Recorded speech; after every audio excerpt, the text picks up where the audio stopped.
Greetings! Today we're going to pick the brain of Shad M. Brooks, the creator of the YouTube channel Shadiversity, where he dives deep into all things medieval, fantasy, and storytelling. Have you ever wondered how to properly use swords from hundreds of years ago? If boomerangs really do come back, and how many gold coins an adventurer could carry? We'll find that out and much, much more. So get your mutton and ale, roll for charisma, and join us on today's episode of The Writer's Journey. Shad Brooks, welcome to the show. Thank you for having me. It is a pleasure to be here. It is Thursday evening in the Americas. And what time is it where you're at? So it's 10 a.m. in the morning here on Friday over in Australia. I was traveling abroad. I was recently in Canada. I've only just recently returned to Australia, but I am in quarantine at the moment. So I have another, week and a bit of isolation. So that's my situation at the moment, but back in Australia. So at least I'm halfway there. So while you're stuck in your house over there, you're joining us over here all around the world. Thank you for sharing your time. And what do you got for a drink? I got a little bit of Scotch whiskey. Evening drink. Just water for me. Something boring. Excellent. I've got tonic water because my mom says I have to drink it, and you never disagree with mother. Yes, that's right. Well, Shad, everyone is so excited to hear you talk about your writing. Hear you talk about your novel and your channel. We got so many questions together, so we're just going to go ahead and jump right in. I loved that encouraging video that you made on inspiration, and that's something that kind of keeps all of us writers going, is just, something that sparks that imagination, gets us excited. And we want to know what gets you excited, what inspired your writing, and what kind of keeps you going as a writer. Well, I guess it always, for me, it's a form of escapism. Even from a very young age, I was playing Daydream in the backyard with swords all the time. I loved the, concepts, like the feeling of adventure and going into another world and things. And it escalated from there because I loved cartoons, those early morning cartoons, and I would get really engrossed in them. And after I'd watch them, I'd go outside and play. But I would want to be my own character. And so I would start to create a new timeline of the episode I had watched, where I insert myself into the events of the episode I watched and play it all out in my own head. And that was already kind of the beginnings of me creating my own fiction. And then it would escalate, because then I'd want to flesh out my character. What was my backstory in this cartoon that I was so engrossed in?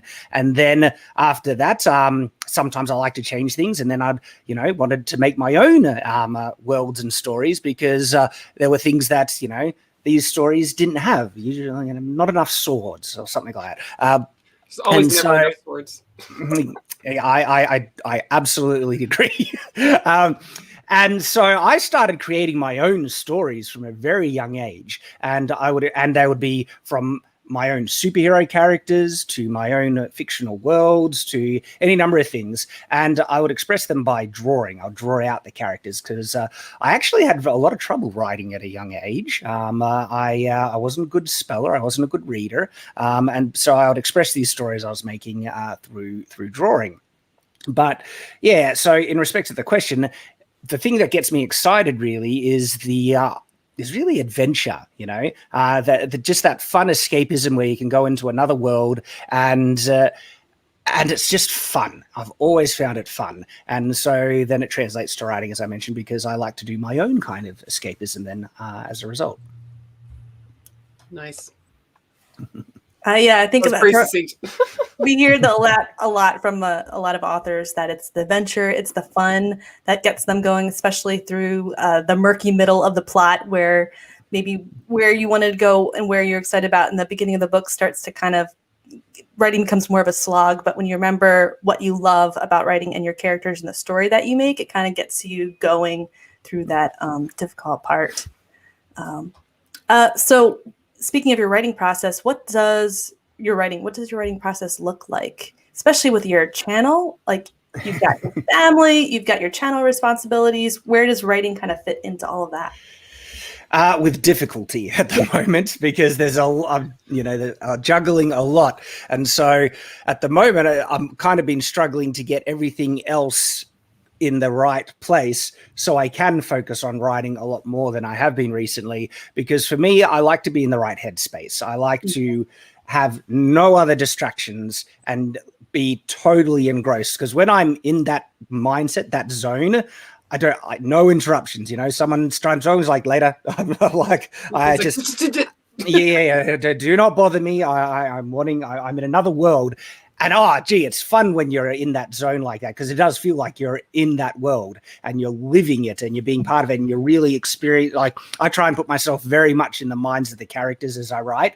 And so I get to experience in part, not fully, of course, but in part, the emotions that I'm, pushing the characters through. And it's an absolute joy. It's almost an adrenaline rush at times, depending on what part of the story you're writing, of course. It's not always like that, but there's certainly those moments of high. But in terms of my process is basically get to a point where I don't have any distractions and I'm in a good headspace. And it's also a matter of trying to trick my brain to put myself in the zone or the headspace to write, because sometimes you're just not in the mood. And so for me, it was finding out those things that got me in the mood to write. And oftentimes that was actually listening to writing workshops or lectures on the craft of writing that gets me really enthusiastic. And then I just want to start putting into practice the things people are talking about. And so when I realized that, and I really wanted to focus on what I was writing every morning, wake up, I'd chuck on Writing Excuses. It's a podcast by Brandon Sanderson and a whole group of people. And so Writing Excuses was great. I'd chuck on that podcast and just there talking about the craft of writing would get me in the zone. And sometimes it doesn't even take long. Sometimes it was like 5 minutes. And other times, the very act of clicking to open up Writing Excuses was the act of switching my brain into that zone already. And I didn't even have to listen to anything. And I was like, oh, I'm good to go. Sweet. And so sometimes it is kind of tricking my brain to get there as well. I really like that, because a lot of authors, more so newer authors, because they haven't got to that point where you can force yourself to sit down and write, that, sometimes it's going to happen. It's just not going to be there. So you just find little ways, as you say, to trick your brain to get your writer brain sitting. Well, just on that note, it was even more difficult for me earlier on. And because I found out when I finished a contract working for the Australian Securities Investment Commission, just, a job that, I was doing to pay the bills and stuff, and the contract finished. And so I was in between jobs and I thought, great, I'd be able to get heaps of writing done. And I couldn't do any writing. And it's because my home life was always, I'm home, I'm relaxing, and then I'm at work. And the environment was just, at that point in my life, I just couldn't do it. I was unable to write at home. And so I needed to figure out, and that depressed me because I really wanted to write. It was a big passion, big life goal. And so what I discovered, the way, again, to try and trick my own brain to put me in the right mindset, was that I needed an environment that felt like I was at work, because then that would put me, that means, exactly. Because when I'm home, that's the time to play video games and stuff. And the PlayStation's just staring at me. And so what I discovered, what I was able to do, I went to the local library. It was a really quiet, place where everyone, it's an environment for reading, of course, and learning and things. And going there, it was the perfect environment. I just took my laptop, went to the local library, and I wrote half of my novel, Shadow the Conqueror, at my local library. But by doing and then writing so much, I did get to the point where I had to break my difficulty writing at home because my wife got sick and I had to stay home a lot. And I did eventually have to force myself to change the mindset and write at home. So now I don't need to go to the local library. But it started out like that. I literally had to remove myself from my environment to find a place where I could write. Yeah, having that space when you walk into it, you're like, now it's writing time. Now it's focus time. And then protecting that space by not mixing it with maybe social media, which can kind of get you out of that habit of, I'm in my place where I get my writing done. Let's focus. Let's make work happen. We had another question about your writing process. Bart of Today asked, Shad, are you a plotter or a pantser? Do you just make it up as you go along? So I'm a bit of both. And there's a different terminology as well, like what was gardeners versus architects as well as another term. Discovery writing. So discovery writing. And so I I try to be an architect, like a planner, as much as I can, because I really like having a structured story and knowing the end goal. And for me, I always want to know where the story is going to end. But I get too excited about what I'm writing that I end up starting before I finish. And so what I generally find is that I start with these pretty strong plot points of, all right, I want this to happen here, I want this to happen there, and I want this to happen there. And then I discovery write my way in between. And I mean, I'm not sure like to what level people would consider it full discovery writing, because of course I manipulate things to make sure that, you know, the characters and events go to land on that point where I want. But there are many times where the entire timeline of events changes because of what is naturally happening. Like I expected in my book, there's a meeting of two pairs of characters, and I always thought that they'll get a meet at this certain location. And when the character gets there, I literally am just writing exactly what would naturally happen. And I love doing this. This is where the book kind of feels like it's writing itself, where what would naturally happen? Well, these people would react to the character in this way based on, you know, these pre-established things. How would the character react? He would react in this way. And in his reaction, he ends up learning something about his powers that he decides to put to the test, because it's just the natural way this character works. And in doing that, that ends up taking him away from the location where he was supposed to meet these other two characters, and they get there and is not there anymore.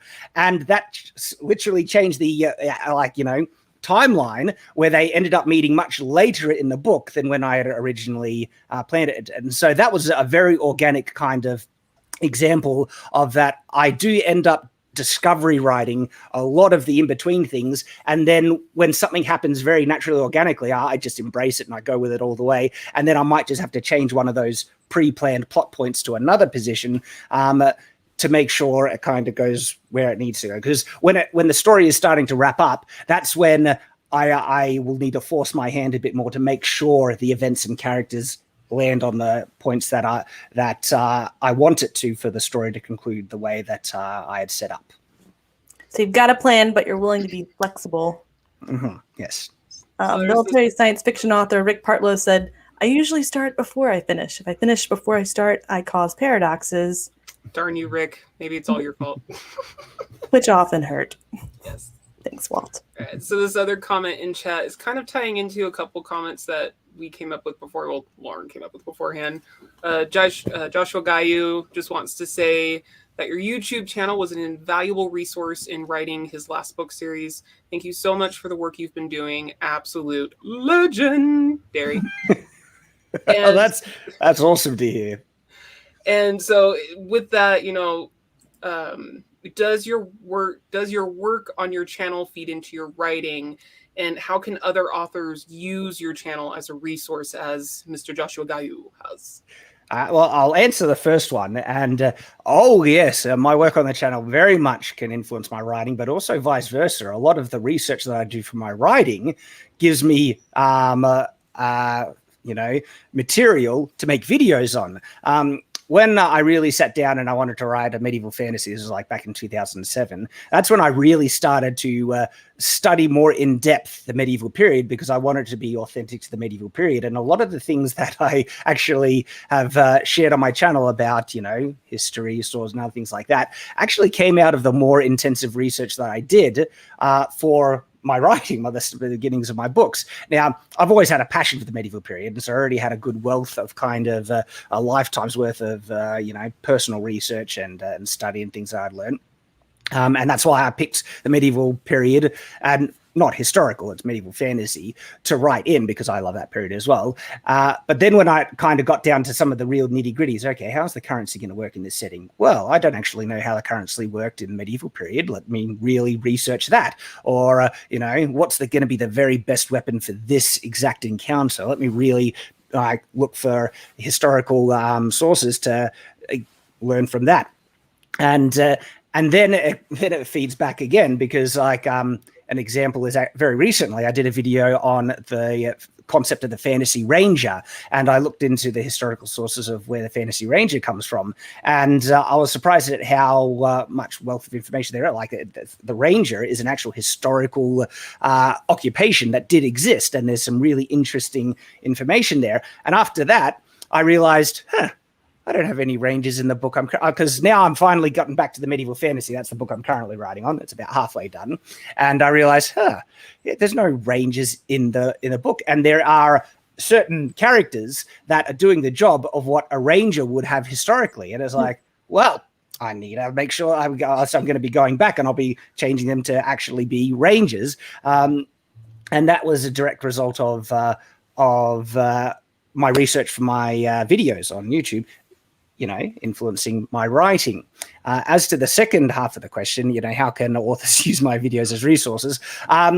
Well, I mean, anything medieval, if you're interested in, how weapons work and everything, there's potentially value in those videos there. I wouldn't say take everything I say in my videos as the way that you should do it. They're always, especially when I talk about different ways to look at fantasy, these are suggestions to kind of give an example of how to approach, incorporating medieval elements in your own fiction. So not necessarily you need to do it this way, but an example, what if you just look at it in these different ways and then you try it yourself, look at it in your own way and see how you could adapt it in ways that come across more authentically. Because the interesting thing about medieval fantasy in particular is that it's being drawn from real historical material but adapted into fantasy. But because there is real historical material there's a lot of stuff that you can actually draw from and give a really strong feeling of authenticity and realism and therefore immersion to your writing as a result. And that's something that I've always encouraged, and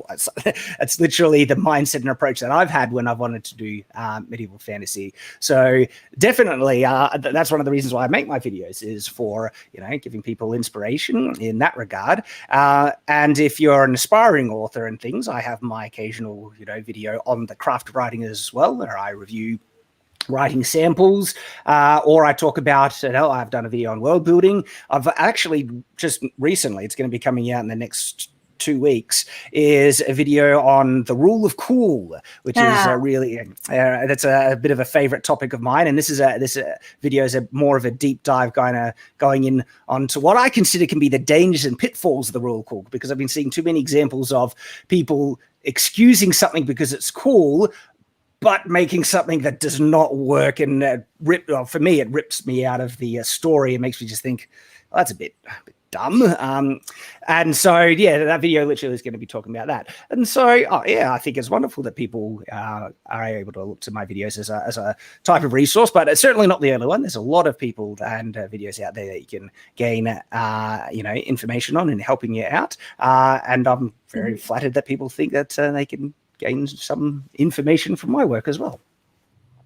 Well, you're doing all the hard work of sifting through the internet to find information that's reliable from the stuff that isn't. So I know a lot of authors appreciate all that hours that you put in. Those are hours that they could do that get condensed to a 20-minute, 30-minute video, and you've got visuals, and you've got not only do you have the sword there, but you're showing us how to use it. You're showing us what can and cannot do. So it's kinesthetic too. How do you get your information and kind of decide what sources are reliable and which are not? So that in itself is a very interesting question, for the sense that there are multiple ways in terms of where I get my information, because I have a massive passion and love for, it really all came from swords initially, but also swords, castles, knights. They were the three core elements that got my intense interest in, and any kind of extension from those three, foundations, I would love to research just on my own because I wanted more information. Now that has grown into a greater love and appreciation for the period and location itself, the medieval period. And so now I really like to learn anything really about the medieval period, things that catch my interest and I want to learn about. And so as a result, there is a lot of information I've absorbed over many years that I cannot remember where I heard it, where I heard the thing. But when I want to make a video on it, I do try and, to the best of my ability, double check the information that I'm sharing.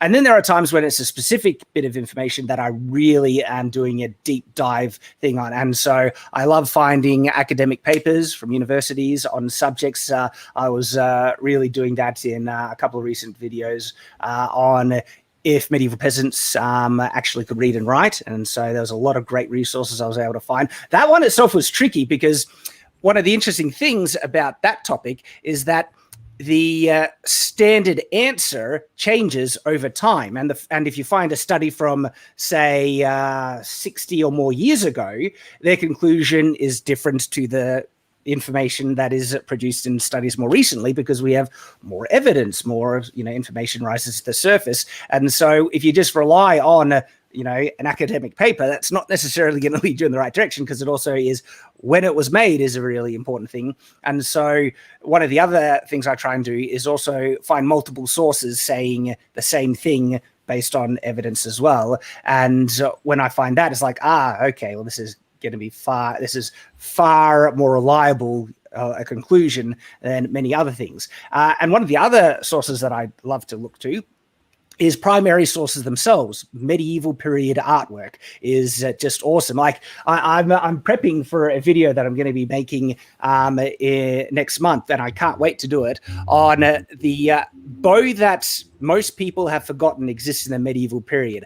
And so if you look up medieval archery, images of medieval archery, there is almost, like I've been finding at least 50% of the artwork is depicting a different type of bow than the classic medieval longbow that everyone defaults to in the medieval period. But the shorter medieval recurve bow is everywhere in medieval artwork, yet it seems to be nearly wholly overlooked. And so I'm really excited to do a deep video on and showing all the resource information directly from primary sources, which is the medieval artwork itself, showing here we have. And so that's one of the things that I also love, is finding like information or things that we have overlooked in the modern day that is depicted black and white from primary sources themselves. And that I get a big buzz when I can do something like that. You're uncovering mysteries. I love that. Yeah, I mean, it's unfortunate that they have become mysteries in the modern day, but that's usually a result of popular opinion and people resorting to things out of just because the reason why, like, I love the longbow, don't get me wrong, the longbow is amazing, but it has risen to such prominence because a lot of reenactors love to reenact the big battles. And for instance, like Battle of Agincourt, Battle of Cressy, the longbow was the primary weapon used by the English at that time. And so as a result of a lot of reenactors looking for this bow that had won such large and, impressive battles and stuff, that has become kind of the favorite, the popular one. And as a result, these different bows have become largely overlooked. And then if that trend continues, as it has for many years, it has evolved to the point where people assume these shorter medieval recurve bows are actually more representatives of other cultures. And this is no shade on this book. I've recently finished reading Ranger's Apprentice, and I really liked the book. The book was a charming, really fun, just joy to read. It was one of those pleasure, just lovely books.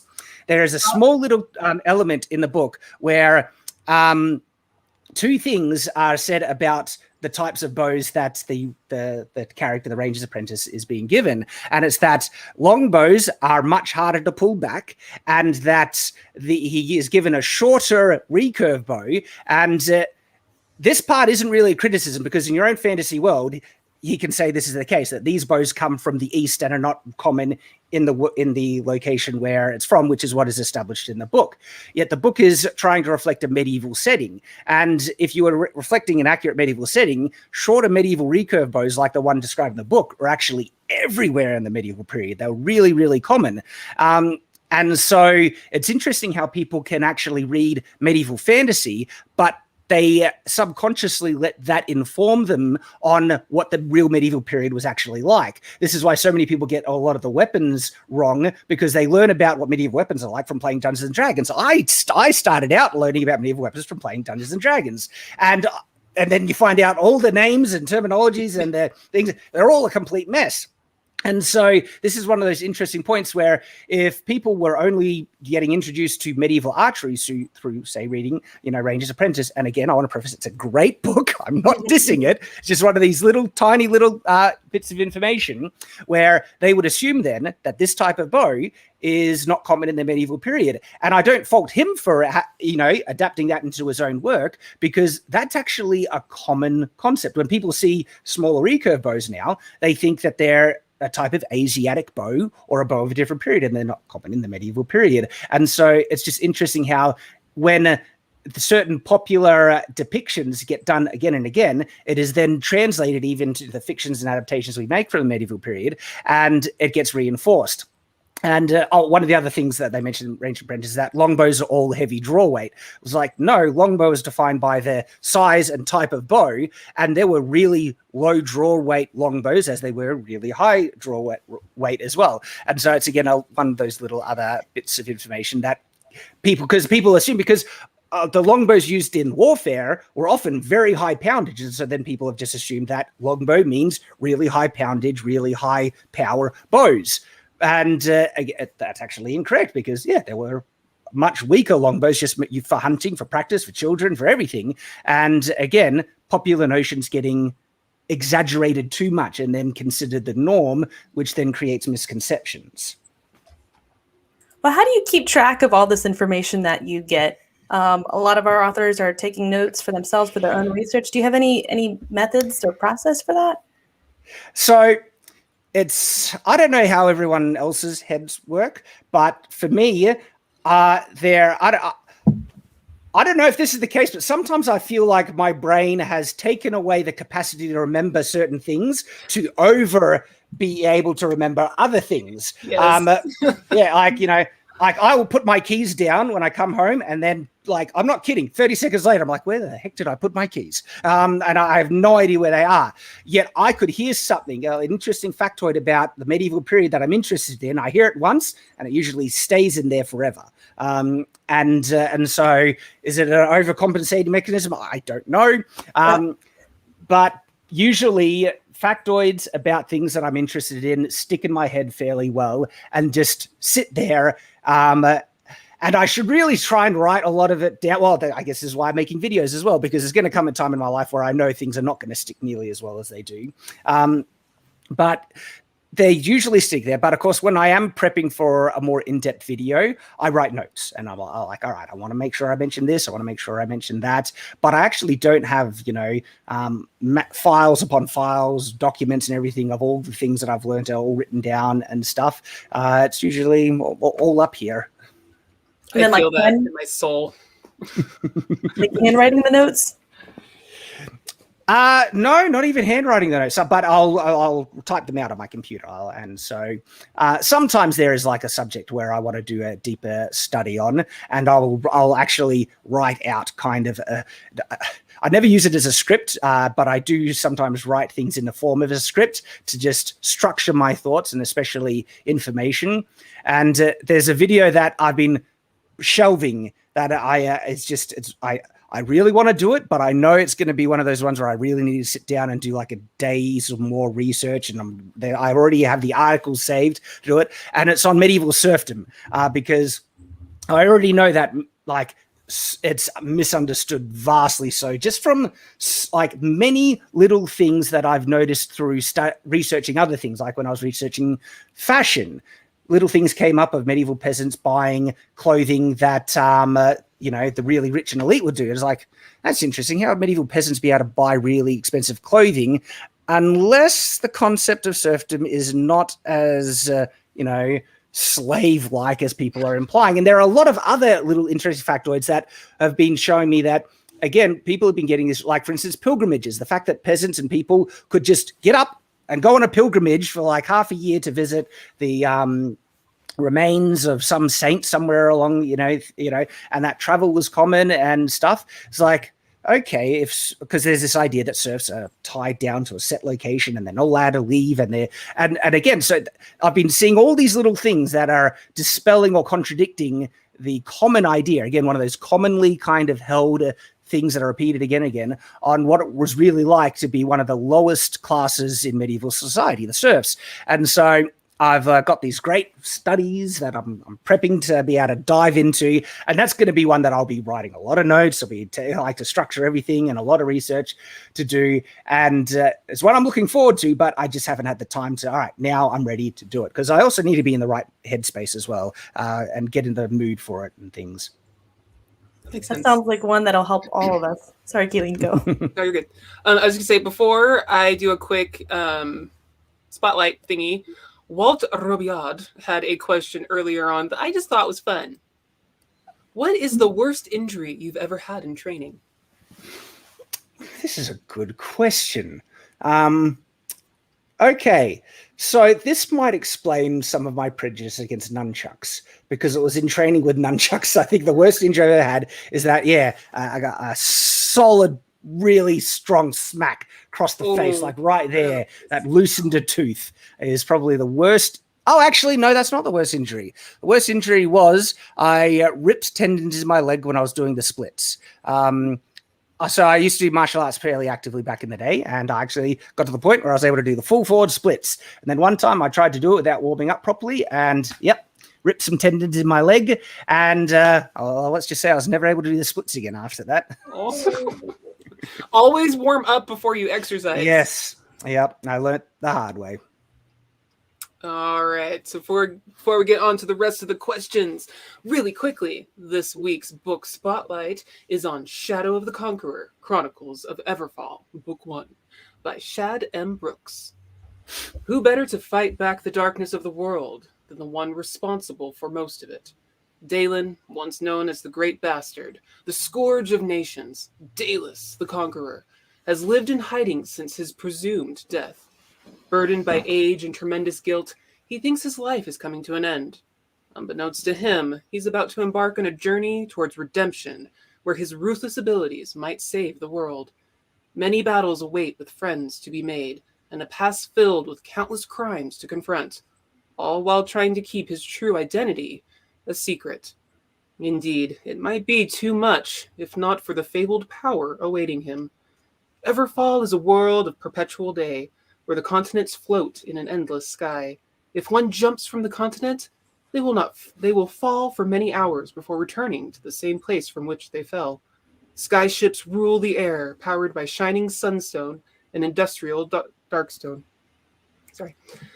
A legendary order of knights bears mystical powers, which they use to hunt out the dreaded shade, monsters that regular people turn into if trapped in darkness for the length of a fall. It is a world of enchanted swords, merciless monsters, mystical knights, and hard magic, filled with the tales of wonder and adventure of doom.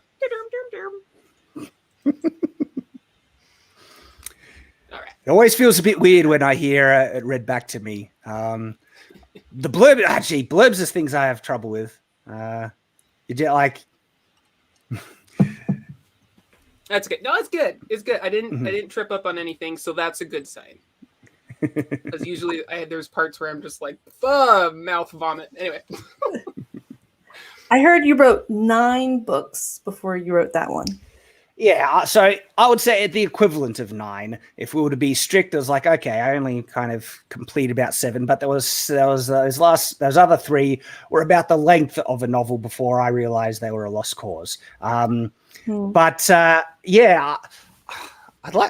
one day I'm going to do a video on going through the exact order of my writing journey when I first started and what happened and changed for me to start a new one and change. And because it's an interesting kind of thing that happened there where I had a story and then I wrote something before and everything, and I kept writing kind of prequels to the story going back.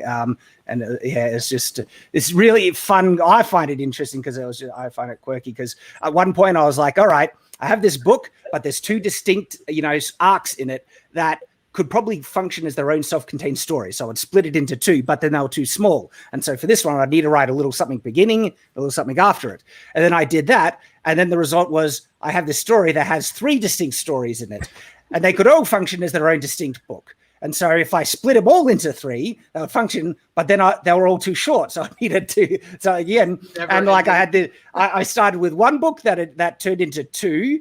And then I took the first half of that one and turned that one into 3. And so, yeah, it's just this interesting kind of thing that happened.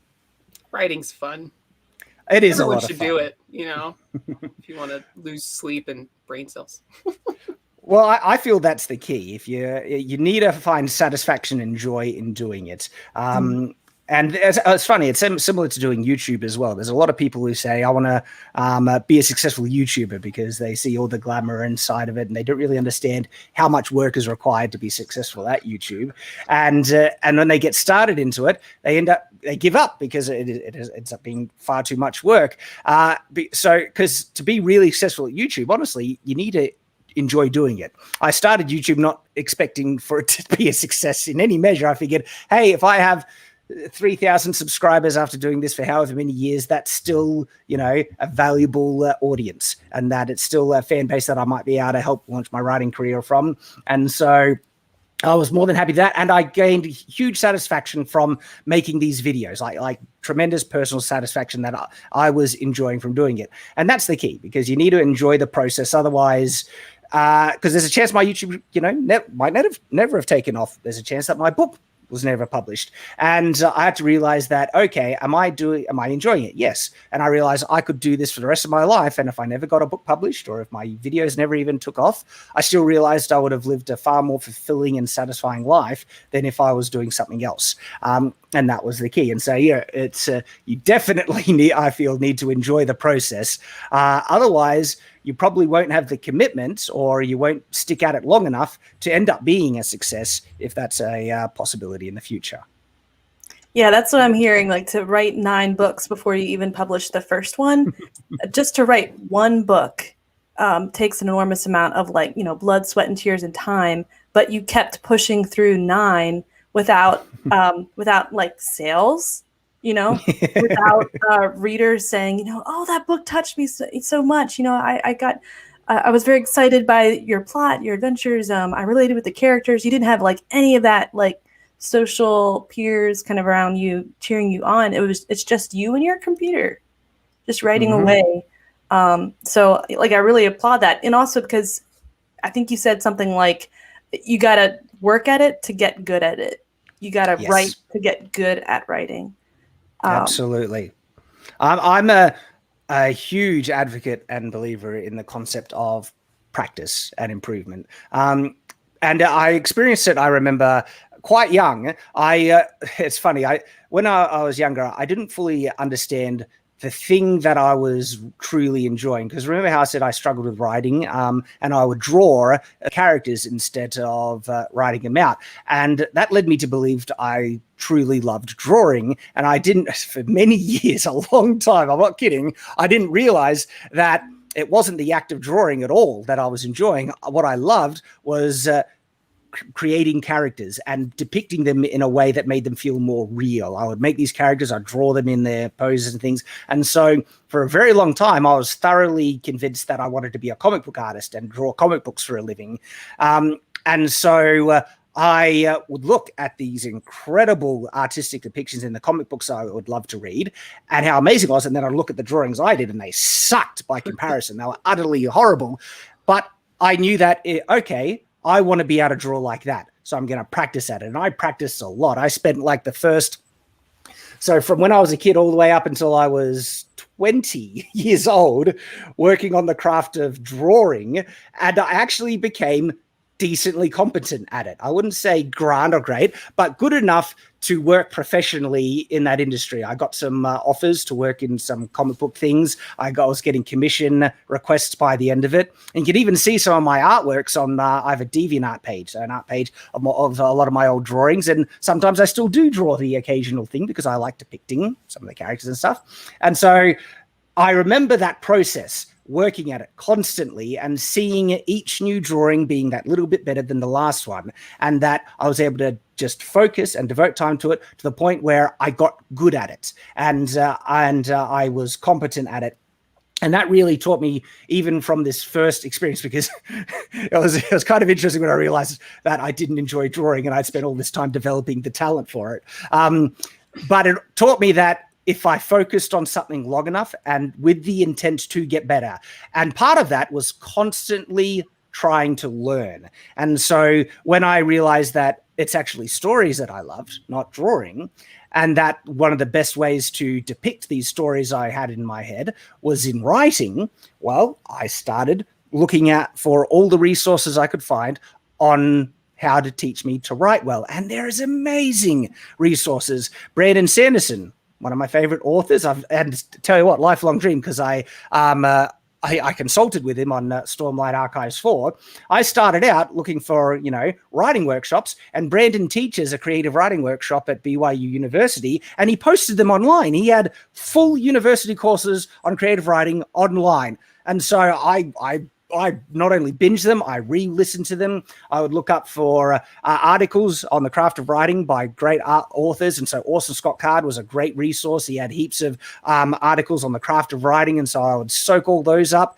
And I went out of my way to continually learn. And so while I was writing, I would get, halfway through a book, sometimes even all the way through. And I'd listen to a workshop that suddenly made something click and point out a really crucial element of the craft of writing that I completely missed in the work that I had written completely. I was like, I need to rewrite the whole thing. Oh no, it happened. I remember one of the big ones was when I finally understood the difference between third person limited and third person omniscient. And specifically, and that I had been writing with the intent to do third person limited, but I was breaking into omniscient, lines all the time. And I was like, I need to rewrite the whole thing. But the thing, what was interesting, the interesting thing about it, right? I was actually really excited to do it because it was a measurable improvement in my writing that I could see objectively. And that just made me really excited that every new thing that I rewrote to fix it was something of far superior quality. And I was that much closer, even though I still had a long way to go. I didn't know at the time. But I was that much closer to achieving that dream and goal that I wanted. And so, it was always with the active intent and goal to improve and look for the errors that I was making. And that's still how I approach writing today, always trying to, okay, can I write this sentence better? What's a better way to do it? And all that stuff. And so I really, just rounding off kind of this answer, I really do believe in the act of self-improvement. If you focus on it, you will achieve it. Absolutely. I just have to clap for that because that is like the number one thing. If you want to get better at something, keep trying, write a new sentence, figure out what maybe is not working. And real quick, because this live audience member is the second time they've posted this question. I had not forgotten, but I'm going to do it right now because I know you really want it to be answered. A.R. Holloway author is asking, Lit RPG Gamelit, have you heard of it? And what are your thoughts if you have? No, I haven't. Lit RPG game. Is it light? Is that for light RPG or? It's a newer genre. It's basically literary RPG. It's a game world that's written narratively. So you can have it really crunchy where you get all the stats and the strength and the charisma and the this and that and the +5s and the 20% when you have this weapon and the quests and all that, or you can have it really super light where it's just the way the characters function in their world is very game-like. It's the rules of being in an RPG game or an MMORPG game and all that kind of stuff. So a novel set in World of Warcraft or Warhammer or something, yep. a game like that, or the character could get sucked into it, or maybe the characters were born there. They just kind of always were there. Or it is the world, if we were to exist, our world is just okay. I don't know. Well, I mean, this sounds very familiar to what the core underlining kind of basis for the Dragonlance series was. It was one of the novel series that truly adapted the old school Dungeons and Dragons world into a literary work. In fact, Dragons of Autumn Twilight was the very first novel I ever read because it was based on Dungeons and Dragons. I was so into Dungeons and Dragons and seeing the same spells and some of the same, races and characters and all that. So what are your thoughts? Well, There's the question. I clearly believe that there's a great place for it, and I love many versions of it. Dragonlance being a classic example. And here's a more modern one that I've really enjoyed. There's an anime called Goblin Slayer, which is a really intensive adaptation of many role-playing mechanics, all the way down to the fact that you only have so many spells in a day, and some of the tactics that they come out through in this manga is really very much role-playing kind of tactics and things. And it was a very strong, even down to the Adventurers Guild. You would go to the Adventurers Guild, get your quests, go off and do the quest, and it was a very faithful adaptation of role-playing game mechanics in a story structure. So yeah, I found that one fun. It's becoming a hot commodity. All the games are becoming novels. Yeah, I can see how it would fit your channel a lot because you're interested in the medieval stuff, but you're also interested in the storylines of games, like computer games that people play. So I can see how someone watching your channel be like, Shad would be a fantastic lit RPG author if that, caught his interest. Very possibly. Rick also has been asking this question. I think you said that a Gambison, I'm not even sure how to pronounce that, would have been a good all-purpose armor for an adventurer. How hot would wearing one of those have been? So it would certainly keep you warm at night. If you're in a hotter climate, Gambison would be tough to wear. But what's interesting when I looked at certain historical sources, they still did it. Like if you actually go to certain Arabian kind of artistic sources, you can see them wearing some really thick, quilted, padded like armor and stuff, even on their horses at times. And so what's interesting about armor in hotter climates, when we look to history, there are many examples of them wearing it anyway and just kind of powering through the discomfort and the heat because they valued the protection over not wearing it and exposing themselves but being cooler. And so I think they just had to drink a lot of water and they tried to get through it. And hope the water isn't foul. Yes. All right. We did have a question about Brandon Sanderson. You got to be that consultant for him. Roland Denzel asks, I'd love to know how that went and what kind of input you had. So that was actually, that was awesome. That was so much fun. Brandon's a great guy. And we ended up connecting on Twitter because he was already wanting to reach out to me. And he wanted to, bring me on as a consultant for the more technical parts of his novel that had a combat involving weapons that were adapted from the real world. And so he specifically sent me key scenes. Now, I'll avoid spoilers, but I can mention certain scenes without saying what happens. But there's a scene where one character, Adolin, is packing his horse for a long journey and is going through the weapons. And so Brandon gave me that scene to give feedback and review on. And then there are multiple other scenes. There's a couple of fight scenes he asked me to consult on.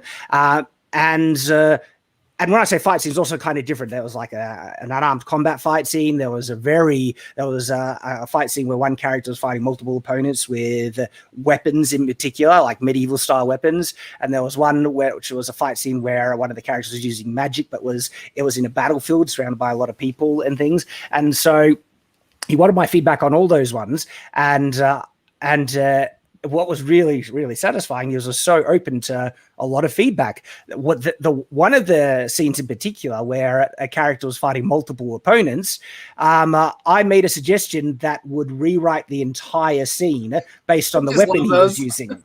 Yeah, well, he was using a certain type of weapon against multiple people, and I was like, okay, he could probably get away with it, but if he was really trying to pick the best weapon possible to fight multiple people, it would be this weapon, and I pointed out, and it was the Zweihander or Montante. It's the medieval greatsword, but a more historically accurate version of the medieval greatsword, not these big, clumbering, hulking things that you see in fantasy. They're actually very slender, very long.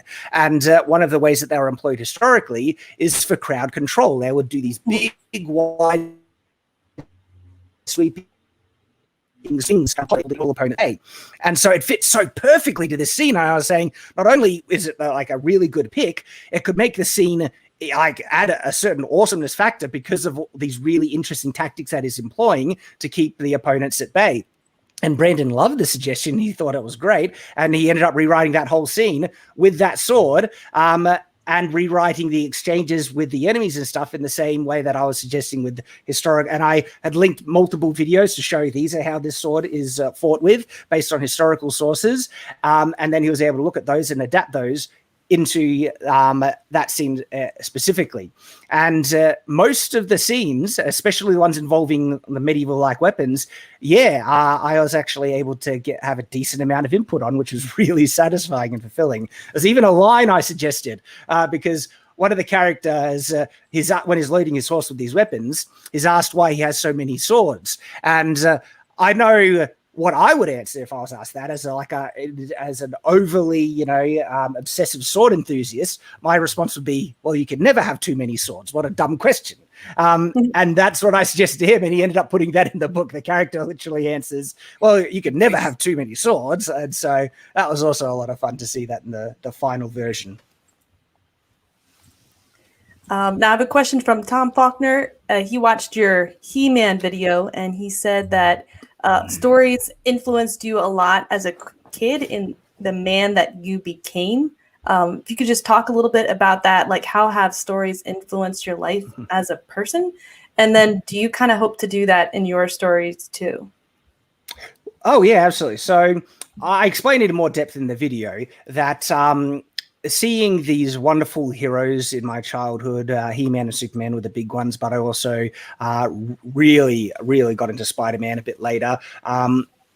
But seeing all these heroes be so noble and heroic, and me wanting to emulate that made me a better person. I wanted to be like them, so I'd try and be a good person to be like the heroes that I admired. And one of the reasons why I realized I did want to make stories is that if I could have such a positive influence on one person, one child, like I was influenced, well, that would make it all worthwhile. And so that was one of the reasons why I wanted to make stories a part of whatever career I could do growing up. It's matured and evolved since then because I am more interested in writing entertaining stories that honestly, they're always going to be about the concepts of good and evil and heroism and things like that. Though without me even intending it, my first novel is actually far more subversive and multi-layered than compared to the traditional hero's tale that many people would kind of assume or expect. And like I said, I never kind of intended to do it, but it was a story that I had such fun exploring the ins and outs and the implications and things. And so absolutely, yeah. Now, in terms of messages in stories and stuff, I never put the message before the entertainment. I want to write a story that's entertaining, enjoyable to read. But I think everyone has their own influences that creep into their work. I just try to keep mine in check or at the appropriate level for the type of story I'm writing. The current book I'm writing, which is a more traditional medieval fantasy, is nowhere near as challenging or subversive as my first book, but is one I'm really enjoying and having a lot of fun writing. Although there are more traditional heroic kind of themes in this story I'm writing than my first one. And I would never want to write a book where I would expect anyone to change anything from they read it. And look, if they gain something out of my book, I think that's wonderful. My goal is that I hope that they can read it and enjoy it. I don't expect them to realign their views or worldviews or anything to things that might be in the book or what I believe or anything like that. Because if I'd had that expectation, I'd just be cutting off a lot of the audience that I'm trying to approach. I want a story that anyone would be able to pick up and enjoy, hopefully. And so that's the goal, what I do when I'm writing. I don't try and put the message before that. I want to write a good, fun, enjoyable book. I'm gonna clap for that one too. Don't be preachy in your words, but that's just my opinion. If you want to, go ahead. But Yeah, definitely let the readers enjoy your characters and your story for sure. And if you happen to get in a couple, Well, it's interesting because my first book ended up branching into certain, I guess, they're not political things in the sense of the common day, but they are political in the sense of history and certain, because my main character is a former tyrannical emperor. And so just by that very concept, I needed to really look at, okay, what were the type of tyrants of the history and what is a more authentic kind of character that could end up becoming like that. And so I did draw from a lot of history without ever thinking that would be my first book. But that was just the result. But it wasn't to make any type of political statements. It was because the very nature of this character requires certain background and, political origins and how does he view the world and things like that. And so it was always with the approach of, how would the character look at the world, not how I would look at it. And as a result, there are certain interesting things in my book that have caused a lot of conversation. Let me just say that in terms of the events and world setting. I love that point is a lot of our writing, we get into our characters' heads. We are not becoming our character. We are making our characters more themselves. So the fact that it's like, okay, he's a tyrannical dictator. I need to go look at some tyrannical dictators, get into that mindset to make him more believable and realistic. So there's a distinction. Just on that note, so that was the approach, right? And with the world building and everything with the characters. Sorry, I'm not sure if anyone was wanting to say something. I don't want to cut. Oh, no, you're good. Okay. Was wholly. What would the character do with this? What would this type of character end up doing based with these influences, with this background and things? And I'm a fan of history, and so there's a lot of things that I've learned about historically and stuff. And what was actually shocking to me after writing the book is learning more, because then there were times that I learned, because I knew more broader strokes of many historical figures and stuff like that, and also old regimes and things, the Soviet Union, more broad strokes and stuff like that. And when I actually ended up doing more research specifically on one in particular historical tyrant, I was shocked at how many parallels there were between him and my main character, Dalen, and how I had naturally come to those same character traits without even knowing that the in-depth story behind this real historical figure. Just being honest, what would this type of person do? What would they do in these situations, stuff like that. And then after the fact, when the book is done, learning about, I was shocked at how many real life parallels there were between, and it was Stalin, by the way, Stalin and my main character when he was as the bad, evil despot he was. I was like, oh my goodness. I wouldn't be surprised if people thought he was wholly inspired by Stalin, but the reality was I hadn't done the event research of Stalin's life when I wrote Dalen. I knew broader strokes about, the Soviet Union and other things like that. And it was far more a personal character study of what would this type of person do in the situations. And then when I did learn the more details about, that tyrant's life, I was like, wow, I couldn't believe how many things I got in line. It was shocking. It's fun though, because you're just like, accidentally nailed it. I know. I was like, I took that as a bit of a vindication and satisfaction. But also it was shocking how bad Stalin was, because I wrote some terrible things that this tyrant had done in my book, and then to realize, oh man! And in actual honesty, real life history is stranger than fiction at times. It is shocking the extent and extremes of the things that have happened in the real world. My goodness. Well, yeah, because you have one imagination, right, to come up with all of your plots and to come up with crazy things and maybe cruel things people do to each other. But then in real life, you've got, hundreds, thousands, millions of people with their own imaginations to come up with their own cruel things for other people. Yeah. Yeah. I promise it's just search history for writing a book. So another question was, would you ever consider making your own children's fantasy cartoons? Not only would I have, and I have several made concepts that I want to develop further when I have the time and resources to do them. Some of the first stories and worlds I made back when I was doing all the drawing were kids cartoons specifically. I was like, even back then when I was a kid, I would try and analyze the popular cartoons to figure out why they were popular. What is making this one so much fun? And I specifically remember trying to analyze Pokemon. Why is everyone loving Pokemon? Why am I wanting to watch the next episode of Pokemon each day? Why is that? And I came to certain conclusions that I still think are somewhat correct, because I remember then creating certain stories with those same answers I had come to get hopefully we'll see, get the same kind of enjoyment and attachment and stuff. And I still have those ideas and characters and worlds that I'd like to develop even further. And not only cartoons, but gosh, comic book worlds. I've a whole list of, I have an entire superhero universe I'd love to develop and make into comic books, graphic novels and stuff. But now it's just a matter of time and resources, so we'll see. Well, question on resources, Bard asked, would you be interested in co-authoring?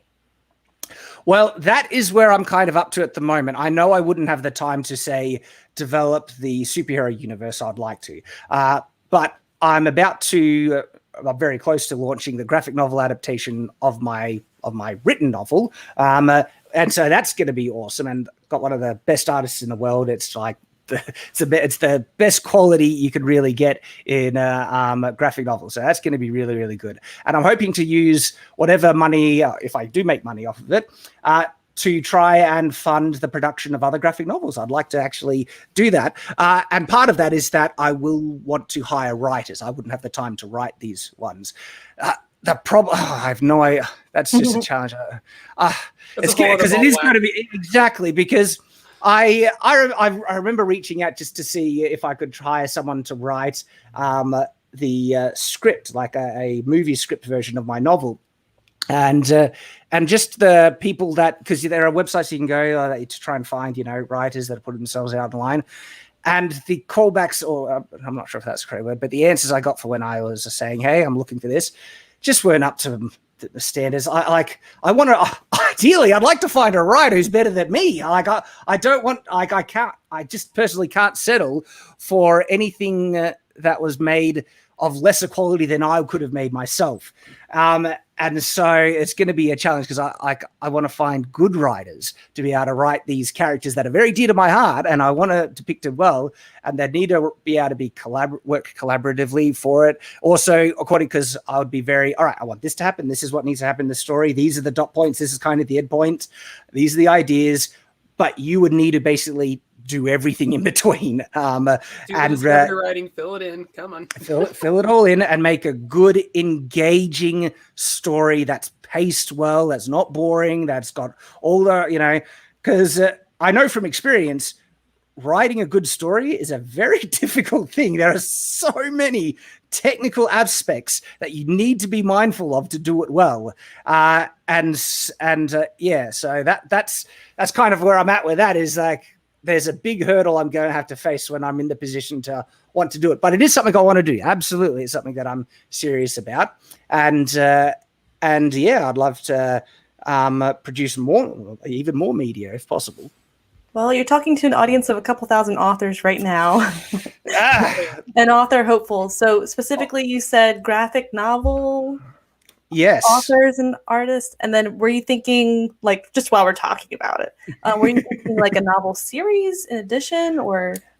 So for these, it wouldn't be a novel series, but there would be a series of graphic novels. I wouldn't be thinking of trying to approach it episodically written like smaller comic books. There would be minimum like 48 pages to even 80 something pages. Like these would be good chunky graphic novels with a good serious arc story. And so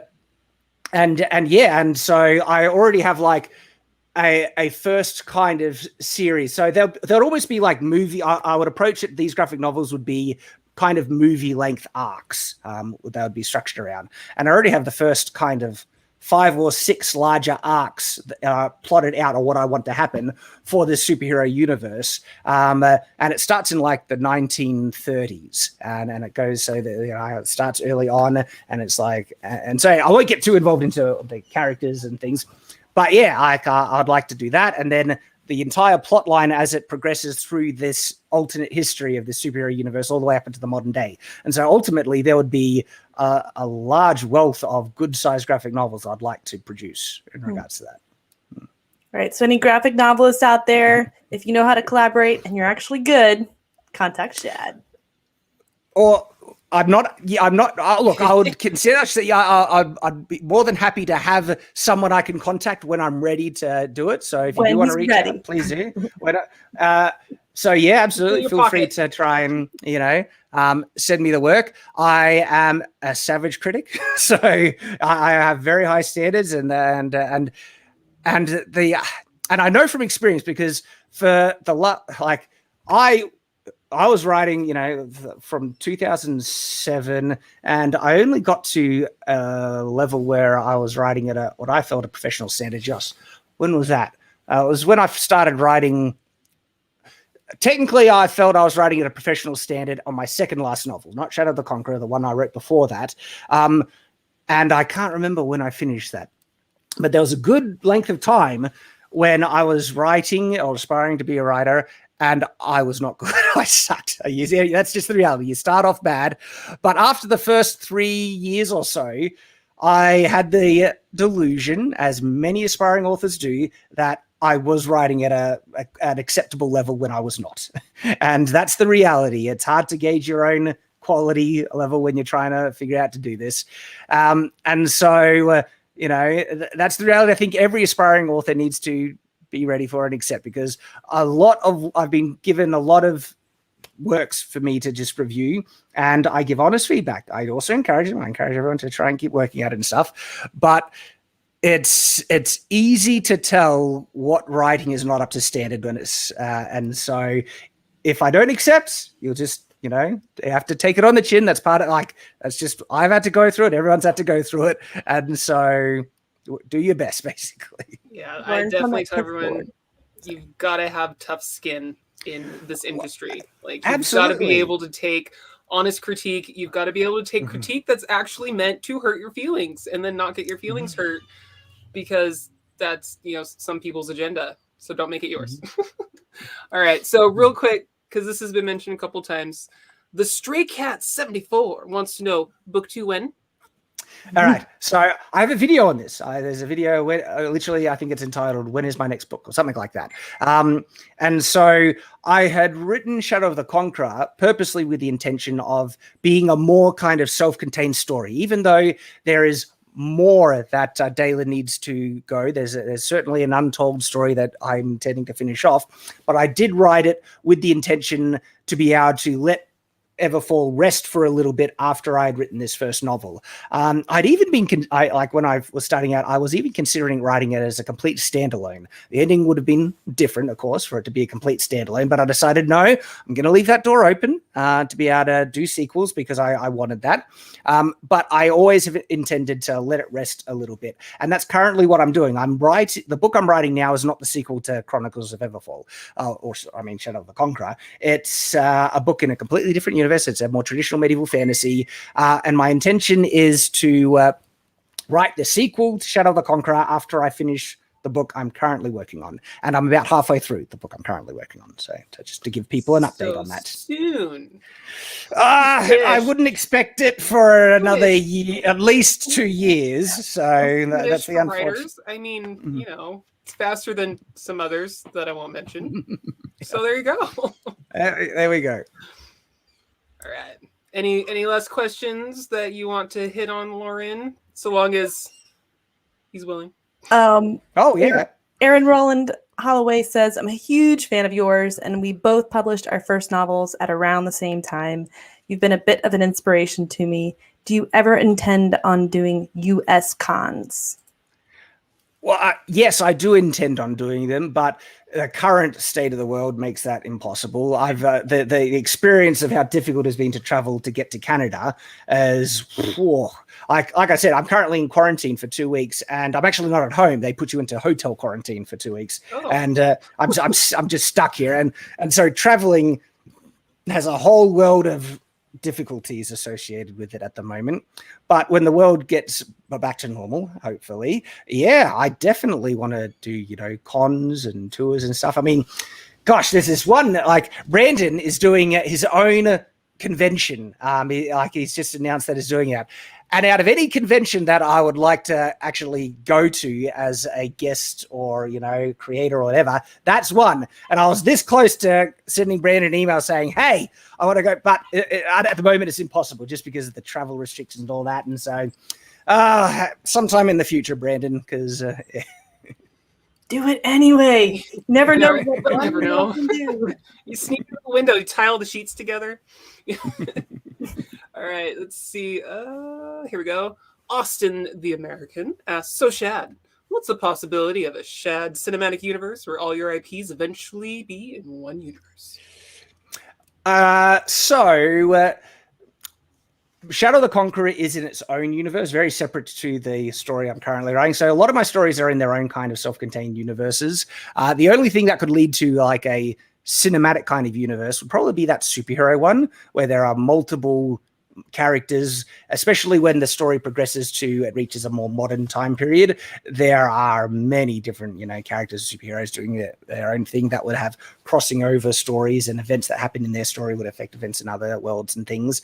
And so that is probably the one that I'd like to do, build something bigger. But no, with Everfall, especially with the universe is so distinctly different in Everfall, but it very much is in its own kind of universe, except for one possibility, which I can't mention that one. So there is. I wrote a potential backdoor in Everfall that doesn't even come in the story as is written. This is just in the world building notes and stuff, but it's there. I structured the world building around this backdoor, and so anything that I did world build, I just in the back of my head made sure not to contradict the possibility of that backdoor. And so I haven't fully embraced it to make it that this is the thing, but I made sure that there's nothing that would contradict it. So if I ever had the opportunity to do something that's there, it will remain there.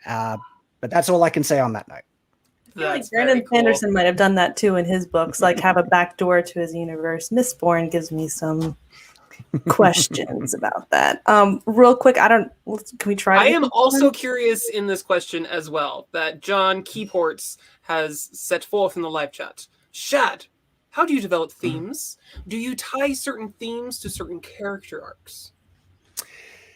Yes, and kind of no. So themes are an interesting subject for me because the nature of review, specifically for film these days, is that works get praised for just having a type of theme, but not on the execution of that theme. And I feel how well that theme is executed in terms of how clear it is to the audience, how well the messaging is, and making sure nothing else is contradicting in the story the theme that is supposedly being depicted by these other characters is very, very important. And I do not think anything should be given a free pass just because it attempted a nice theme. I think execution is absolutely crucial. And in terms of do I decide to go for themes? Oh yeah, absolutely. Like the largest theme of Shadow the Conqueror is absolutely about forgiveness. I never say if a character deserves forgiveness or not, but the concept of does he deserve forgiveness is underlining nearly every single thing in the book. And so yeah, absolutely the larger theme, undertone of Shadow the Conqueror is the ideas of forgiveness. And with my current book, and it's interesting because I did structure a decent amount leading towards that question towards the end of the book. And so a lot of the story was kind of, based around it. And I say that I still hold the opinion that you don't want the theme to hijack your story, especially what your characters would naturally choose or writing a good story. I think the first goal should always be writing a good, fun, entertaining story. If this is the entertaining medium, the goal should be for it to be entertaining, not to beat someone over the head with a message about a theme. And so even though forgiveness was the theme of Shadow the Conqueror, that wasn't the primary thing that I was writing, I wanted to write a good story. And so with the book I'm currently writing, again, the goal is to write a fun, engaging story. That's the main thing.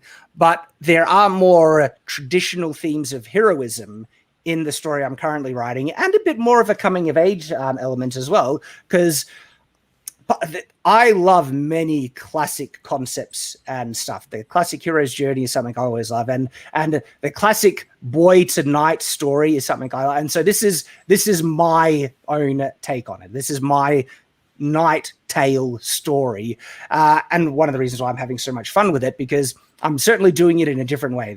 I'm having heaps of fun with the characters and stuff, but there are very traditional themes of this is a young man becoming a hero, basically becoming a man, the traditional ideals of heroism, but also playing with a lot of interesting aspects of, because it's a far more authentic depiction of a medieval culture, this book. And that's one of the reasons I'm having so much fun writing it, because I'm doing things that I personally haven't seen done in a lot of other medieval fantasies, because I have a very extensive passion for the medieval period. And so something even as simple as the type of swearing in the book is directly lifted from the type of swearing in the medieval period, where people can say words that are crass. That crass words, there weren't actually many crass words in the medieval period. They would say the C word, they would say the S word, and a peasant or a king would say it, and people wouldn't really raise an eyebrow to them. But if you if you made an oath in vain, or you swore an oath in vain, that was serious, and family. Yeah. Well, this is I have a video on what medieval swearing really was, and there's 3 descriptions of swearing in the modern day. There's swearing, cursing, and profanity. They kind of mean the same thing in the modern, interpretation. In the medieval period, they each meant very distinct, specific things. Each one was offensive. For instance, cursing was literally cursing someone specific. The main primary one was damn, saying damn you, damn it, or something like that, was very offensive, because you were invoking the will of God to damn someone. And so it's interesting when you think about it like that. Yeah. And so it's serious stuff, right? And it's interesting that word itself actually still holds certain offensive qualities, even in the modern day. Not in Australia. Damn is just another word in Australia. But I know in certain parts in the US, damn is actually a bit more of a serious word. But also profanity. And so profanity literally meant speaking about something holy in a profane way. And profane meant not treating it with respect, basically, treating it normally and stuff. And so if you were to talk about God in any respect, also parts of God's body was another big thing. So if you, and so you would combine them. The types of medieval swearing was where you combine. You could damn someone in the name of God by a body part of God, by God's beard or God's blood. That was a big one and stuff. And so anyway, there are many medieval kind of fantasies that just use modern swearing and people reacting to it in the same way. But I've just had so much fun writing this book with authentic medieval, swearing, cursing, and profanity, and people reacting to it in the same way and stuff. And it's just been a blast. I've been having loads of fun doing, and so I'm sorry, I'm rambling and getting you're all fun actually, but so yeah, sorry, and this I got off the topic, but yeah. So the book I'm currently writing, more traditional themes, and I do write to themes, absolutely, but not as the primary thing. The primary thing is. I love that profanity thing, because I'm just wrapping up an edit now where the author, the way one of the characters just the way they talk, and then the other characters, why are you saying these things? The gods are going to smite us because of your damn mouth, right? And he's just like, oh, right. And they're like waiting, staring at the sky, waiting to be smote because of him not being able to speak properly, or him basically insulting them. It's reminding me of that, and I love that. Getting deeper into authenticity, so that's good. Mm. Have you, in your work or when you watch movies and shows and read books, been able to turn it off? Like, do you have to be like, no, for the sake of the story, we're just gonna like give into this historical inaccuracy? Like, does that hurt you? Sometimes it depends. It very much depends on what I'm watching. See, it's interesting. Films, books, everything.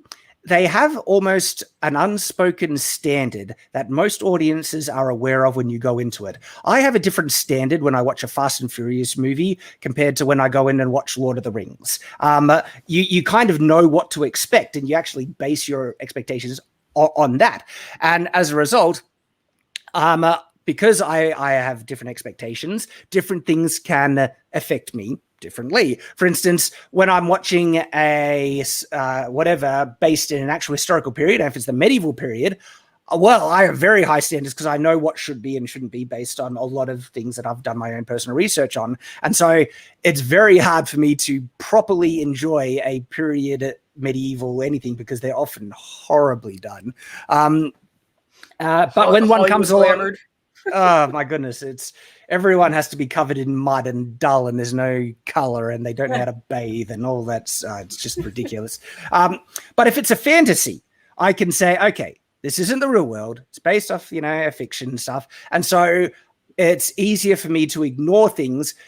But there are still certain things that it can always go too far that just rips me out, and that just hits me like a slap in the face, or like, they did what, or they're doing what, or they showing this, or something like, even in a fantasy, because there are certain things that, even if it's a fantasy universe, there are certain standards that should apply, like, laws of physics, depending, because again, Fast and Furious, they don't care about the laws of physics. So it really does depend on what the show is and what's the expectations, because not to take a Fast and Furious movie too seriously, but the Fast and Furious movie isn't trying to be taken seriously. It doesn't want huge dramatic tension in certain moments. It just wants to be fun in certain moments.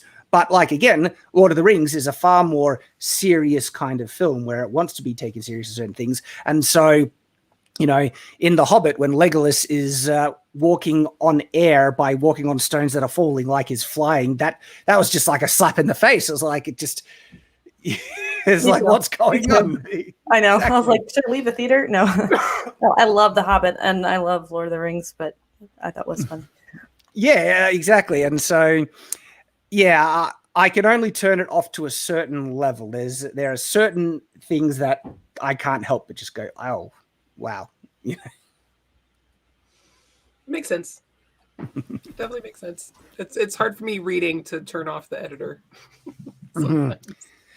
Well, also, I think it helps me out as a writer, actually, to be very critical of anything that I'm watching, because any errors that I see is kind of a warning to me to not make those same errors. And so I actually like finding, things that are done incorrectly, because it's actually one of the ways that I try and improve as a writer, because that's how I approach my own writing. I am as critical of my own work as anything that I watch, because that's how you improve. To improve, you literally have to try and find the things that you have done wrong. So you have to be self-critical to be able to then objectively fix it, know what you're fixing, know the thing you're changing is an improvement, and therefore improving and getting better.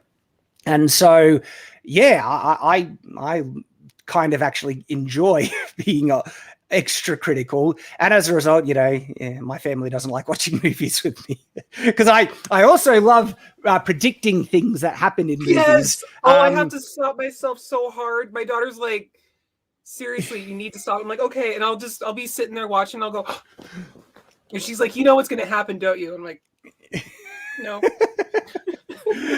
And yeah, that's a lot of fun doing that. And what I find really interesting when you do it, oftentimes I'm able to predict what happens, not necessarily because of what should happen in the story, but because I know what the writer would do. I was like, he's going to go for this kind of payoff or this kind of twist, or they're purposely wanting to misdirect you here. That's why it's going to be this thing instead. And that's a far more reliable way to predict things in stories I've found than otherwise. And sometimes I was like, it would be really good if they did this, but I know they're not going to. And unfortunately, certain mediums, because of track record, I have certain standards as a result.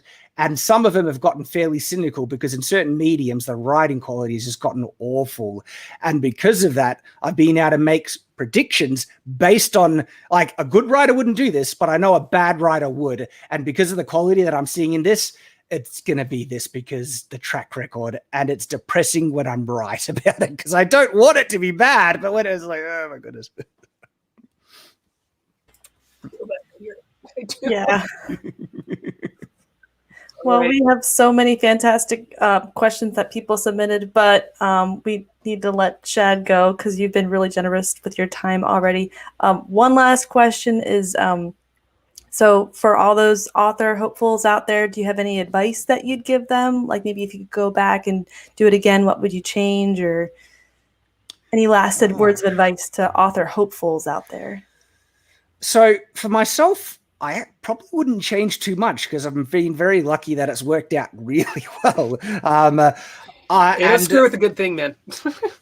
And so I can give advice from my own personal experience, and that is to go in with it with a plan to be successful. That was my plan when I went into writing. I wanted to figure out what are the things that I could do to give me the best chances of being published. And that's one of the reasons why I started YouTube, is that I knew if I had some type of pre-existing fan base or audience, that would help me be able to publish my book.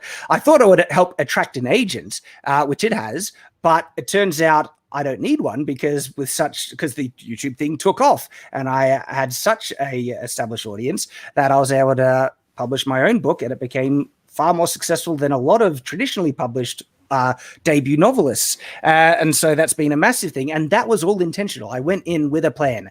I felt, okay, I could do this. And then also trying to get better at the plan as well. Like never say this is the plan and never adapt from it. Or like figure out what could work better because the world is also always changing and stuff. But you know, it might be obvious. Probably everyone already figures this out, and I kind of was late to the party. But yeah, you know, don't rely on the exceptional kind of submitting your work into because I learned this the hard way. I thought maybe if I got one of my works published in the Writers of the Future contest or something like that, or relying on things like that, that's the way people break in because, you know, Patrick Rothfuss broke in by winning Writers of the Future and things. But don't rely on those exceptional things because those are the exceptions. And the reality is you would be far more statistically likely to be successful if you don't consider yourself anything special. Believe that you have to do the hard work because most people aren't the exceptions and they have to do the hard work. And I was like that as well. I wasn't the exception. I didn't have someone come along and say, I love your book. I'll publish and put it on the front page. I had to basically do it myself, blaze my own path, break through certain supposed barriers that people think are in place and do it myself. And part of it also is like, I find it so the publishing industry is a interesting beast to consider. Sometimes I wonder how well they know their own craft, because there are so many agents who think they know what's going to be popular, yet do you know how many people turned down Harry Potter before it was picked up? Like when I've heard the sheer number of people who turned down Harry Potter because they thought it was useless, just honestly destroyed any confidence I could have in the supposed gatekeepers thinking that they knew what was going to work and stuff. And so it's a tricky balance because you can shoot yourself in the foot if you're going to have too much confidence in yourself to believe that what you've written is good, because it might not be good. You need to learn to improve and stuff. But on the other side of the thing, this is an interesting reality when I reflect back on my own success. Part of my success was having a type of naive confidence in my own capacity and my ability to succeed. And whenever anyone shared doubt, that it had no bearing or impact on this wall of belief and confidence that I just here's an interesting example. A couple of years ago, when I say a couple, this was like over 10 years ago, maybe now. This is before my writing. I think I had written maybe my third last novel or something like that. This was like so before I had written Shadow the Conqueror. But anyway, I was still working in just a regular job, and we were traveling to a site to inspect a site because it was in a construction company, and people were just talking, and something came up about the fact that I wanted to build castles in the future, that I wanted to do something like that. And then offhandedly, I said, I won't be able to do it now. I just have to wait until I'm rich and famous. And it ended there. And I thought that was the end of the conversation. And then they were looking at me with these weird expressions. I'm like, what? And they're like, okay, tell us how. And I'm like, And like, how are you going to become rich and famous? And then it kind of, I was like, oh, okay, that might sound like an odd statement to somebody, because I actually said it with the full confidence and belief that it was going to happen in the future, because that's just something that, I don't know, I've always believed that I could achieve if I worked hard enough at it. And it was even expressed even way back then. And that was kind of the expectation. And so it's this weird thing where you need that confidence in yourself to believe that you'll be able to do it. But you also can't be so blinded to not think that you can't improve. Because if you think what you've done is great and good enough and everyone's going to love it, and it's not, and you're not willing to take a step back and then improve on it, it's like spinning your wheels and getting nowhere, being bogged or just running around in circles. There are people I see trying to be successful at YouTube, but they're not trying to improve what they're doing. They're just making the same type of videos, and it's the same level of quality, and people aren't watching them because they're not good videos. There's an objective quality standard you can apply to many things, and the reality is they're missing some very key important things that they need to do to be able to make good content, and they're not improving. And so unfortunately, unless something changes, you could look at it and say they're wasting their time. And so you need to apply effort, but you need to make sure you're actually improving in that effort. You're not just making the same thing again and again and again. I'm not sure if that made too much sense. I can ramble sometimes, but those are the thoughts that come to me. No, it did. I mean, at the end of the day, you need to have an unshakable confidence in yourself and in your writing and in your goals.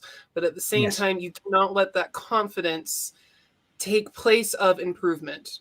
When someone comes up to you and is like, I really love your characters in the story, but, when we get to this part of the arc, it's just kind of falling apart. We need to kind of tie it together more. You need to be able to take that constructively, go back into your story and be like, okay, how can I make it better? Instead of being like, well, you just didn't get it. That is not the proper response. Well, there is a difficulty that comes with this, because sometimes the advice people give you is wrong. And this is where it gets really tricky. The goal is for you to build enough competence in your own skills to be able to tell, and this is difficult. And I'm not saying I'm there yet either, but I know I'm a lot better at it than I used to be able to objectively tell what feedback is legitimate and honestly what feedback isn't. And this is kind of the thing that I look to with my own book, Shadow of the Conqueror. There are certain things in it that I feel a publisher would not be too confident about, especially for a debut novel.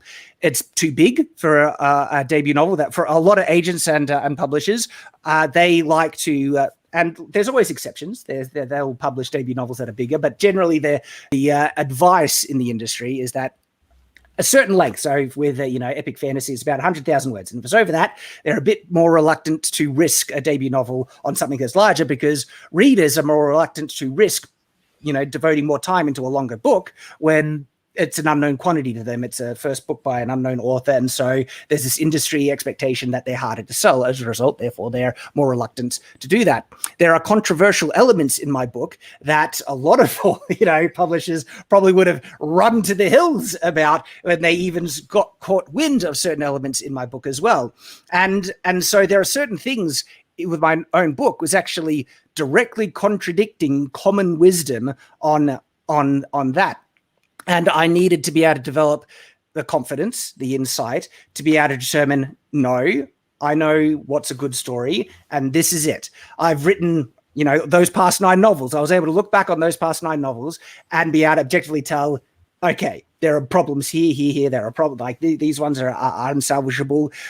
But the point that really helped me is when I got to my writing, where I was able to look back on a past work, and specifically it was like literally the book previous that I'd written, and say, that's actually up to a professional standard. I can look at this objectively based on all the, study and learning I've done over many, many years to try and learn this craft, that I can look back and be able to say objectively, that's at the standard. And so is this book here. And because of that, I'm going to be confident in this work, and then and absolutely take feedback. And there were things that people said that, were able to point out in the flaws when I was going through the editing process and stuff like that, that helped fix the book in many different areas.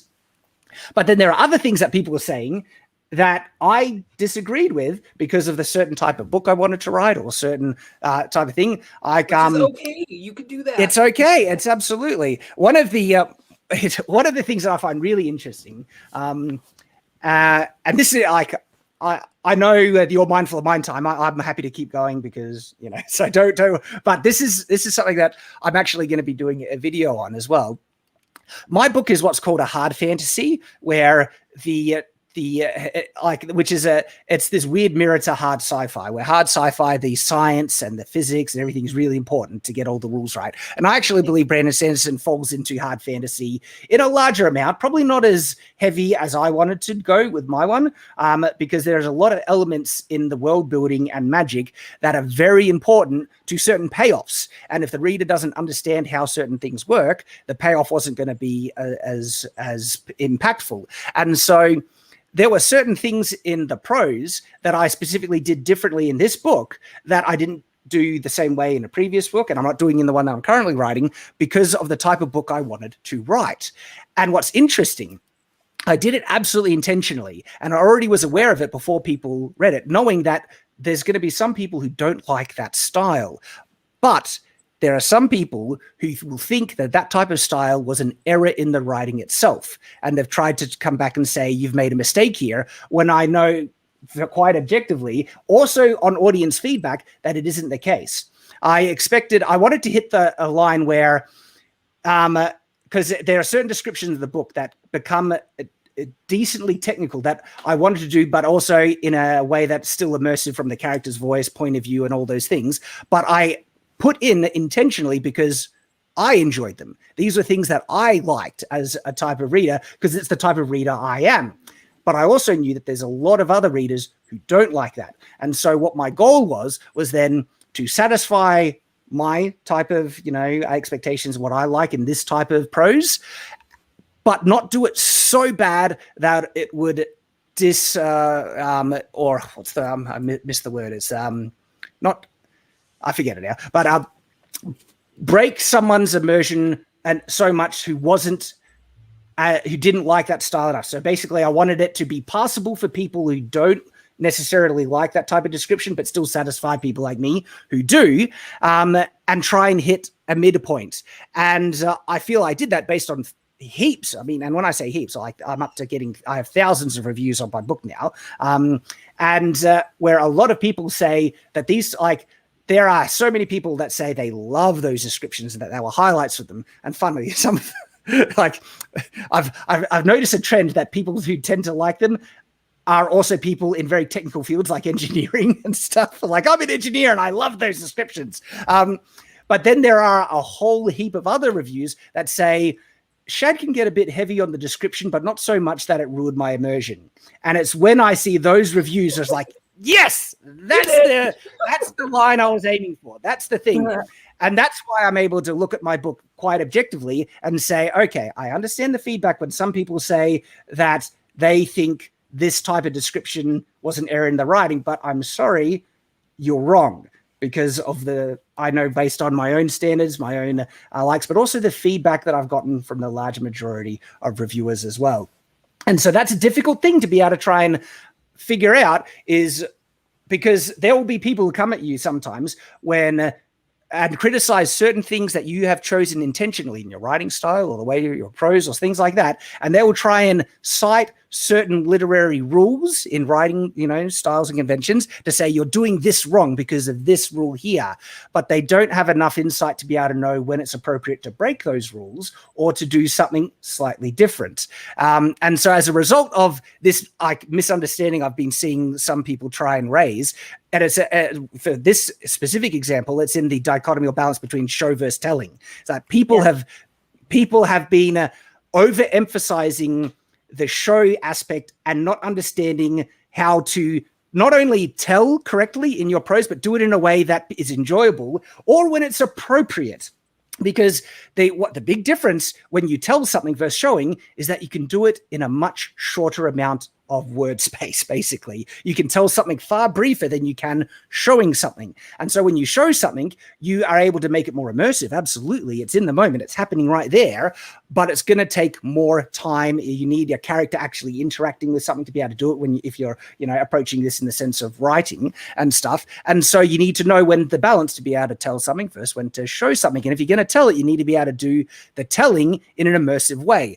And I find it so amazing that this concept of you always have to show has been emphasized so much that people have lost the understanding to be able to pick the balance between the two. And they've also forgotten how many works actually are mostly told and not shown and done it brilliantly. Have they never read the opening to Pride and Prejudice? It's an info dump, yet it is one of the most well-written pieces or intros to a book that's ever been written. It's amazing.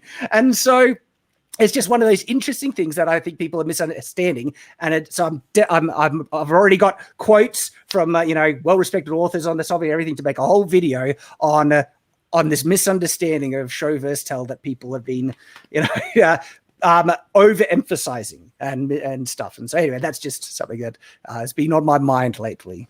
I totally agree. Storytelling, it's a craft, it's an art, and I'm glad that you're kind of resurrecting it and bringing it back into life, especially in the indie writing space.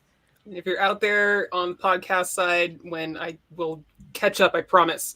If you've gotten this far, that's going to be a really fun video to dig into, because that is, I mean, honestly, we could never talk enough about the show versus tell, because there's a lot of moments where you're telling as you're showing, and it gets its craziness. So there's a lot of different ways that you can tackle it, and I love that you're going to get into that topic. Yeah, absolutely. Oh, I'm glad you're looking forward to it. I'm looking forward to making it as well. It's like I particularly get a sense of satisfaction, pleasure when I'm making a video on I don't know, something that is not necessarily contradicting, but challenging or correcting something that I feel is being overemphasized or pushed too far or misunderstood. That's when I really enjoy. It's like, that's gonna be fun. And so yeah, the show versus tell videos is literally one of those ones. And same with like the medieval shorter recurve bow video. That's another one. I get excited for those kind of ones. It's mysteries that you're uncovering and you're revealing to the world. I dig it. Totally dig it. Well, and so I just find it so interesting how much people have misunderstood the show versus tell thing, because it wasn't a mystery in the past. Like, are people going to try and criticize J.R. Tolkien for the amount of telling he did in his prose?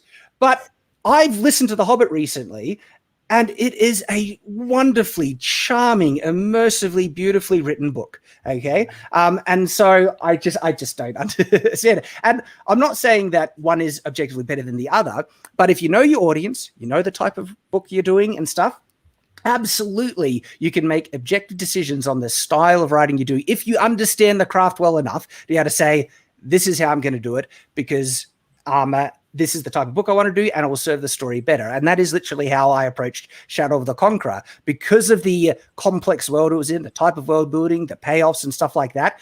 And also sometimes because it was fun. Sometimes there's like this little world building detail that wouldn't come up naturally in an easy way in the natural dialogue or interaction of the characters, yet it's a fun little observation that would only take a small paragraph. So if I could fit it in the natural flow of the narration, I'm going to do it. Why? Because I liked it. And if I liked it, there's a good chance someone else is probably going to like it too. And so, again, it's an actual decision I did. And I know it's a decision that not everyone will like. But again, if I can hit that balance where I can satisfy my enjoyment of it, and I won't, ruin it for people who don't like it. It just, as people have said, it didn't ruin their immersion. Then that's the balance I want to go for. And that's literally what I, feel I executed successfully with my book. All right. We are almost gaining on hour 2. And we still have a full audience out there. However, it is getting late for me over here in the West. And I can hear my daughter scraping at the door. So I got to feed her.